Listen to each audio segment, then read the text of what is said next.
Yo, welcome back to the channel, viewers and subscribers. Big up your damn self to the fullest, you see, yeah, man. Welcome back to 876 Talk Football, yeah, man. The channel where we give you football content straight, fully. Football news, football update, whatever it may be, football. Even other sports, we do other sports as well. We do boxing, we do NFL, we do MMA, we do anything, whatever is on topic, we just go through with it. You see, yeah, man. So big up to the viewers and subscribers. Them, yeah. If you're not yet subscribed, please go ahead, hit the go ahead, subscribe, hit the notification bell if you want to stay tuned to whenever I drop a new video. You can do that, and also, guys, remember to comment on the video. A comment, your comment mean a lot on the video, guys. So yeah, go ahead and do so. It like, it share, and remember, guys, always tell a friend so we can get the channel to a certain level where we can start streaming, live streaming and them stuff there, you see it. So yeah, always remember to just tell a friend, say, yo, we over here do we thing, so them can forward, come give us their views, their opinion, and whatever topic we may be talking about at the moment, you see it. So yeah, so to the person I want to start about the Manchester United, the Chelsea versus Arsenal match. A bit late, but yeah, better late than never. So yeah, the match I want to talk about, Chelsea and Arsenal, finish 1-1.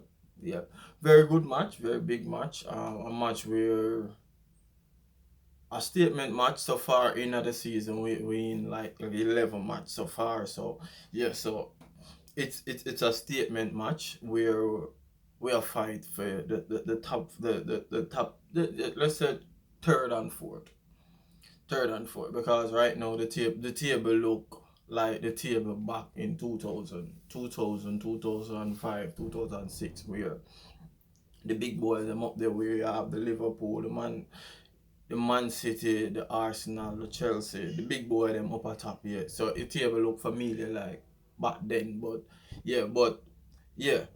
So the big boy them kick it off on Sunday. So yeah, and the match finished 1-1. Both teams on 19 points. Chelsea is just above Arsenal, and goal difference. I think we are six, and they are on 8, and we are on 8, and they are on 6. So yeah, it's a very good match, very close match. I must say the match lineup, the starting lineup was a bit concerning for me. Let's say that it was a bit concerning in certain sense, because when I see Gusto started, I was saying James was the right person to start this game, and but we understand James is just coming back from an injury and he's not 100% match fit yet, and this match is a very high tempo match, and as I said, this game is the last game into to go into the international break, and this game will decide whether sorry, guys, whether we are at third, or we are at 6 or 7. So yeah, so the manager Enzo, the starting lineup he went with was Sanchez in goal, Fofana and Colwell centre back pairing that have been playing in the Premier League for basically the entire season so far. Cucurella at left back, and at right back, and Gusto at left back. In the midfield was Caicedo and Lavia. Palmer is above them, and you have Madueke and Neto on the left, and Jackson starting up front. Usual. So basically the usual suspects. Yeah. The only thing that I was saying that we could pay Reece James for like 45 to 50 to 60 minutes, and then Gusto would come on. But we see the reverse of that. But it was a good game. I must say, the for me, that the game was a very tight game. You see that in the first half there wasn't a lot of chances. I think Cole Palmer got one, Martinelli got one as well. But otherwise from that, there wasn't a lot of chances created in the match. But it was a very entertaining match. Nevertheless, you see, where a lot of stuff took place in the first half, and that we went in nil all. We went in nil all, and after we come out, the first goal was scored. The first goal was scored from Martinelli and Sanchez near post. For me personally, that's an issue. We know we have an issue with the with our defending, but right now the biggest issue that Chelsea have as a team is our goalkeeper. I'm not here to bash Sanchez and say Sanchez is not a good keeper, but he's not at the levels for Chelsea. That's what I'm saying. He's not at the levels for Chelsea. He we have too much keeper. I think we have like six keeper. I think we have like six keeper, and out of those six keeper, I wouldn't say Sanchez is the best goalkeeper out of those six keepers. So that, yeah, because Petrovic, last season when Sanchez was out, Petrovic came in for him, and he was good. He was looking really good, and I'm not sure why Enzo loaned him out to loan him out to, but we have Petrovic, we have Jorgensen. Jorgensen is not looking that bad, but he's not one of those goalkeeper that can play the ball out from the back either. You see that in most of his match in the Conference League when he's trying to play the ball out from the back, because Chelsea is seemingly going that way for play the ball out from the back, to build up from the back and move to the forward. But we don't have the goalkeeper. For me personally, I think we don't have the goalkeeper to do that. We don't have that type of keeper, because whenever we try to play out from the back, we got caught. We got caught on Sanchez when they played back the ball to Sanchez. He panic on the ball and he do something outrageous. Either he kick the ball on the opponent player, or something. He just do something silly, and it's very concerning. It's very concerning for us, cause we need the amount of money that Chelsea spend, not this season, but last season, this season, and the season before. You think we would have get a proper goalkeeper? And yeah, sorry guys, that is the train passing. My apologies, but yeah. But the amount of money that Chelsea spent on last season, you think we would have got a proper goalkeeper? We have six goalkeepers, none of them is at the standard of Chelsea level. We need a proper goalkeeper, a goalkeeper that can keep clean sheet, a goalkeeper that can play out from the back, play the style that Enzo wanted to play. So yeah, we need a goalkeeper. For me personally, in that match, is the letdown in that match, because for a player to score on your near post like that, because the ball, yeah, you have to blame Gusto as well for the goal from Martinelli, because the ball came cross from Odegaard, and two players was on the back post, and where was Gusto? There was no Gusto, and even when the ball came down and Martinelli control it, he take a second touch, and that second touch, while whenever a player take that second touch in the 6 yard box, the goalkeeper should be at his foot, and that wasn't the case. He was leave to take that second touch and then tuck it in the near corner, on his near post. Now, it's not like he put it wide from him; he put it at his near post, and that's unacceptable for a world class goalkeeper. No, sorry, I don't mean world class, a professional goalkeeper. You can't be having players scoring at you at your near post. That is unacceptable. You need to be covering your near post. So if it was a case that he came out and the player, yeah, put it over at the far post and he score, yeah, fine, understandable, because that's a far post. You're on your near post, and you can get over to your far post. So yeah, that would be unacceptable. But scoring on your near post, unacceptable. Yeah. So I think we need a goalkeeper. We're not gonna get a goalkeeper in January, but in the summer I would need to get a world class goalkeeper. If we want to push for title next season, we need a goalkeeper. We need a goalkeeper, and we need an experienced centre back as well. Need an experienced centre back. We see that Colwell is very young, and he make a few mistakes as well at times. See him picking up a yellow card, a second yellow card again. But he's getting there, but we need somebody that been there and done it just to settle these young guys in the defense. Fofana is a bit rash as well. I'm not sure if he's just trying to make up time back for the last season that he was out completely or what. But yeah, we need a experiencing them. A centre back. Cucurella was brilliant like yesterday. I must shout out to him. Cucurella was on Saka like white on rice, guys. He was all over Saka. Saka, he had Saka in his pocket the entire game. That till Saka was I think he picked up an injury and it was off. Hope he will be back after the international break, the 2 weeks international break. Hope everything is fine for him. I'm not a big Arsenal fan, but I'm a human being and you don't want to see a next player to get a player get injured. So hope he is fine.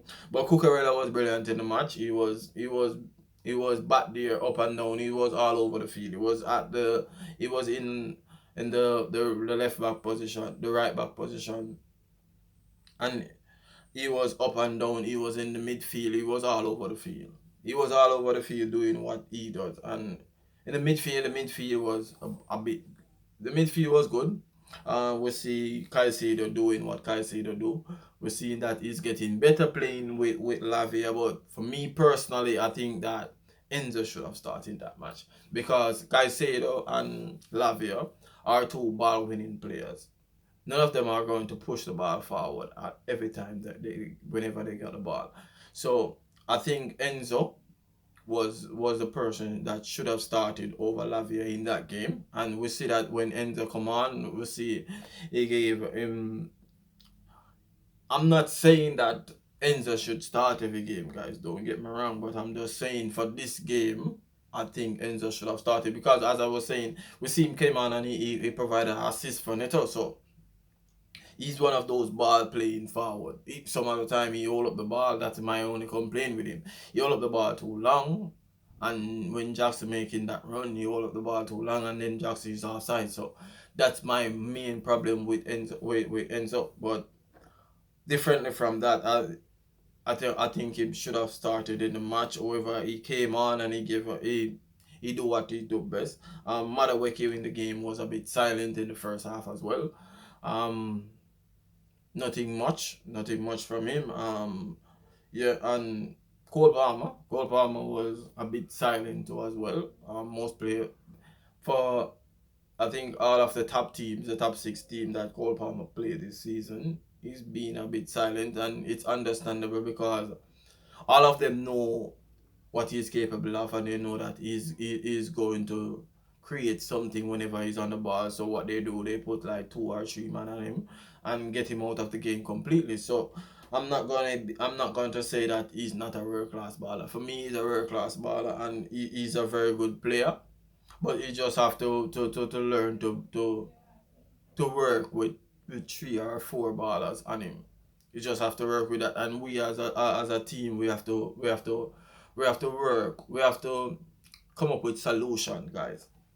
We have to come up with solution to for whenever we are playing a team and they have too much. They have 2 3 ballers and baller and Cole Palmer. So whenever you have 3 baller, just marking out Cole Palmer out of the game, getting him out of the game, then we capitalize on that because they open up space for us. You open up space, so we have to capitalize on those stuff. So I know Enzo as a manager will come up with something, something in effect to that. So yeah, he wasn't brilliant, but he was there. He came up with a few shot on target. The free kick was, I think he had like 3 free kick throughout the game, and whoa, there wasn't good. There wasn't good free kick, but yeah, it wasn't good free kick. But we know that he's capable of taking good free kick. It's just that yeah, and guys, you have to remember, say he picked up a knock in the week before, so yeah, we are not sure if he's playing 100% fit or not, or he's just out there playing in pain or not. So yeah, it was a bit slow. It was a slow day for him in the office. And Neto was brilliant. I must say, Neto was brilliant in this game. Whenever he picked up the ball in the first and the second half, he was pushing forward, pushing under the opponent trying to get something done. I think he had Ben White cooked for the entire game. For the entire game, he got him booked as well. He was really brilliant, and his goal was outstanding. His goal was outstanding. Jackson was a bit missing in this game as well.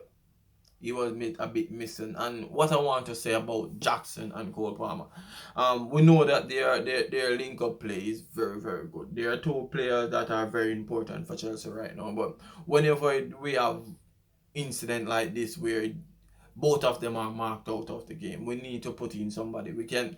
I'm just saying this, Enzo, you make a change. Take them out of the game. There's nothing wrong to take out Cole Palmer and Jackson because we have quality players on the bench. You can take out Cole Palmer, put in Felix, and you can take out Jackson and put in Christopher Nkunku. It can go either way. Christopher Nkunku playing in that number 10 position, Felix playing up top. It can go anywhere. It doesn't matter. Just make a change. Because you can't have two players mark out of the game completely that you're not even seeing them. The stats on them is just like you're not seeing them none at all. Yeah, so if you can just take them out, bring in some new some fresh leg that are not completely marked out of the game, that would be good. That would be good because in the entire game, let me just look at some stats. The 90 minutes, Cole Palmer is shooting. I think he had like 4 shots on target. Um, One shot. He had 2 shots on target. 2 shots, one of them was on target. Only one. That's the first shot in the first half when he was trying to beat him from far out. It wasn't a very good day for him in the office, and the same thing could be said about Jackson. Jackson have 2 shots, one of them on target as well. Yeah, so we can take the. I'm just saying this, guys. Not saying to leave them out of team, but we can take them out at times to bring in fresh legs, bring in players that can create stuff as well. So yeah. Um, after the first goal, I think the first goal was what, like in the first goal was in the 60 minutes, and within 17 minutes we got the equalizer from Neto. A very good goal, very very very good goal, I must say, and I hope to see Neto starting in the upcoming match. The same can be said with Neto and Madaweki because Madaweki haven't been looking good so far. So, looking good recently, but yeah, so you can take him out. You can when Sancho is fit, you can put in Sancho with him on the wings, and let's see what happens. So because this is football, you have to fight for your position. You have to fight to play. So yeah, so overall it was a good game. It leaves us in a very good position, even though we right now we are 19 points and it's like 5 teams on 19 points. We are on 19 points. Arsenal, Nottingham Forest, Brighton. So yeah, and in 7, 8, and 9 is on 18 points. So it's like 4 points. 4 points are less because yeah, Manu is in 13th place and 4 points to catch us back to be in the top three. Yeah, so the season looking a bit the table is looking tight, and you can realize that only one mishap in the table, one draw, one lose, and you will be in like 13. So coming back from the international break, we are going to have some fixtures, some fixtures that look in Chelsea favor. We coming back, we will have Leicester City. We should be winning that match. We should be winning that match, and then we have a match in the Conference League. Then we have on December the 1st we have Aston Villa at home. So yeah. So guys, that we need to be really picking up points in these games and getting it over the line so that we can create a space in the table that we can be comfortably in that top 4 position, because I know that we're not going to challenge. Most people are saying that we can challenge for the title, but I don't see that.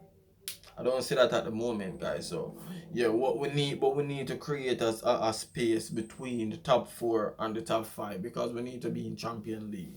next season, guys. So yeah, so that's just my 2 cents on the game on overall about Chelsea.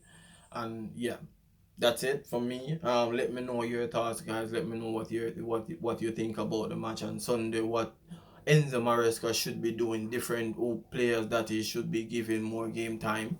And yeah, just comment, and yeah, let me know what you think, and I will definitely get back to you guys. So yeah, so peace out and have a good day, man.